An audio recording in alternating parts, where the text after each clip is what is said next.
চাকরি প্রত্যাশী আমার ভাই ও বোনেরা, আশা করি আপনারা সকলে ভালো আছেন। আমিও ভালো আছি। যুব উন্নয়ন অধিদপ্তরের অফিস সহায়ক পদ, যেটা আপনার 20তম গ্রেডের 103টি শূন্য পদ ছিল, তার কিন্তু পরীক্ষার সময়সূচি প্রকাশ করে দিয়েছে। পরীক্ষা হবে আগামী 27 তারিখ, 27 জুন, সকাল 11টায়।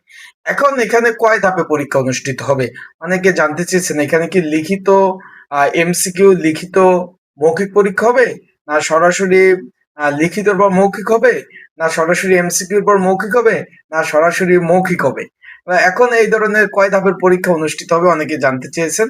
তা আজকের এই ভিডিওর মাধ্যমে আপনাদের একটু জানিয়ে দেওয়ার চেষ্টা করব যে পরীক্ষা কয় ধাপে পরীক্ষা অনুষ্ঠিত হবে, এবং এখানে পরীক্ষা এমসিকিউ হবে না লিখিত হবে, পরীক্ষার হলে কি কি কাগজপত্র নিয়ে যাবেন, এবং পরীক্ষার্থী কত লক্ষ বা কত হাজার বা কত শো পরীক্ষার্থী পরীক্ষা অংশগ্রহণ করবে, তারপরে কি কি বিষয় পড়াশোনা করবেন, এই বিষয়ে একটা সাজেশন রয়েছে, কি বিষয় পড়বেন, পড়াশোনা কিভাবে করবেন, বিস্তারিত সকল বিষয় জানিয়ে দেব।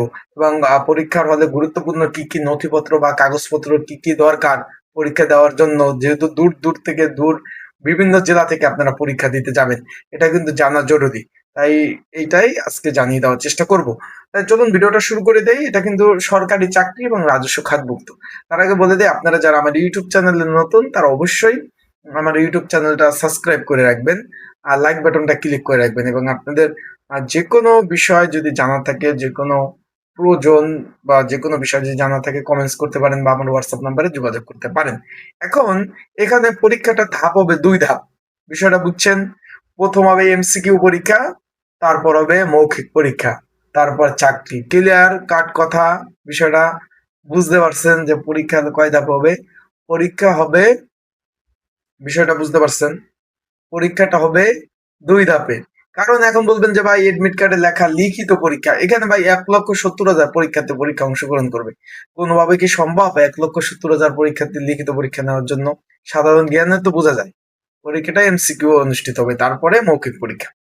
এখন তার আগে আরেকটু কথা বলে দেই, যারা পরীক্ষার্থী রয়েছেন, পরীক্ষার প্রিপারেশন প্রস্তুতিমূলক সাজেশন রয়েছে। যদি আপনাদের প্রয়োজন হয়ে থাকে, যে আপনাদের প্রয়োজন আছে, তারা অবশ্যই স্ক্রিনের উপরে হোয়াটসঅ্যাপ নাম্বার রয়েছে, ডিসক্রিপশন বক্সে নাম্বার রয়েছে, পিন কমেন্টে নাম্বার রয়েছে। এই নাম্বারে আপনারা আমার সাথে যোগাযোগ করতে পারেন, মেসেজ করতে পারেন। মেসেজ করে যোগাযোগ করে আপনারা কিন্তু সাজেশন নিয়ে পড়তে পারবেন। যাদের প্রয়োজন আছে, হোয়াটসঅ্যাপ নাম্বার রয়েছে, এই নাম্বারে আপনারা মেসেজ করবেন। মেসেজ করে সাজেশন নিয়ে আপনারা কিন্তু অবশ্যই পড়তে পারবেন। বিষয়টা আশা করি আপনারা বুঝতে পেরেছেন। এখন মেন কথা, যেটা আমি যে কথাটা শেষ করব, যে এখানে পরীক্ষার হলে কি কি কাগজপত্র নিয়ে যাবেন। শুধু এডমিট কার্ড, কলম, আর কোনো কিছু প্রয়োজন নাই। আর পরীক্ষা শুরু হওয়ার পর কোনো ক্যান্ডিডেট বা পরীক্ষার্থী পরীক্ষার হলে প্রবেশ করতে পারবে না। তাই পর্যাপ্ত পরিমাণ সময় নিয়ে আপনারা পরীক্ষা দিতে যাবেন। আবার বলতেছি, তাই পর্যাপ্ত পরিমাণ সময় নিয়ে পরীক্ষা দিতে যাবেন। ভালো থাকবেন, আর সুস্থ থাকবেন, আর চোখ রাখবেন আমার ইউটিউব চ্যানেলে। আপডেট তথ্যগুলি, বিষয়গুলি, সকল বিষয় কিন্তু আমার ইউটিউব চ্যানেল থেকে আপনারা জানতে পারবেন।